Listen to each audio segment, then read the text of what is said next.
My name is Anjelica Cazares. I am the founder of the Latina Leadership Podcast and Amigas and Friends, a nonprofit dedicated to women in entrepreneurship and young girls in education. The Latina Leadership Podcast wasn't necessarily named the Latina Leadership Podcast. It was called If Not You, Then Who? But doing the research into the series, I learned that the only way that women can succeed was through education. In addition to that, Latinas were leading the space in entrepreneurship.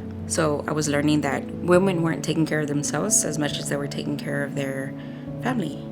So it was mental health and physical health. So I've noticed that the last couple of years, people have been yelling into the void and what their opinion is and what they want and what they whatever. And I'm like, you know what? I'm also yelling into the void. I need to stop. I need to shut up because that's not helping my community. So the only way I can do it is by having these conversations, putting these events together, walking into those schools, talking to those young girls, making sure we show up for the little kids, making sure they see us show up. That's the only way we're going to make a difference. I grew up in the 90s as a teenager, which means I grew up with gangs.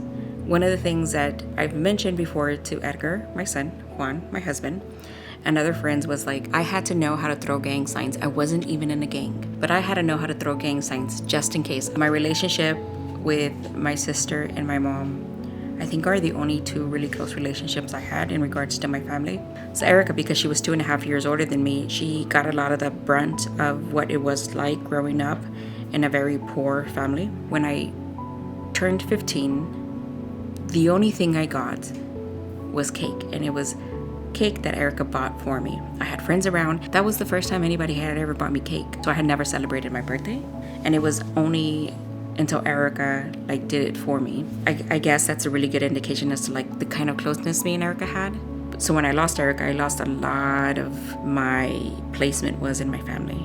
The only one who really calls me and tries to check in is my mom. We didn't have the best relationship when I was growing up. I think I literally aged out of being a child at age 15. She didn't kick me out, she just didn't take care of me anymore. My biggest dream growing up was to be a visual artist. I think I knew my strengths even when I was little. Even when I was little. I knew who I was. And so I still tell people, I know who I am. I know how good I am at what I do. And I'm not good at a lot of things, but I'm really good at creating things. If I could not craft, if I could not be myself, then I literally have nothing. As long as I'm busy looking at something and I can do something with my hands, it feels like I'm alive. And I think it continues to change what I want to do in life. So I'm doing everything. School to me wasn't real. It was just a place I went through the day. I learned, but not to the point where I learn. I remember the stupidest thing teachers would say to us: make sure you get your parents to help you with your homework. My mom doesn't have the education to help me with my homework. There's a huge difference of what a good education can do for anybody. So mental health for me is the only thing I know.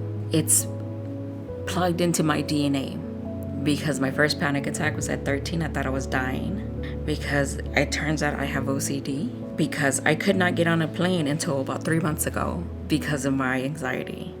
The term is agoraphobic, where you stay at your house for months on end. And I would just sit there on the couch looking at the door, hoping I didn't have to go pee, because on my way to the restroom, I'd have panic attacks. I didn't know there was something wrong with me. I didn't know there was a healthy way of dealing with your mental health. I just kind of had panic attacks. There's nothing like losing hope. Nothing makes you happy, nothing makes you sad. Even crying, I would delight in crying because that meant I was feeling an emotion.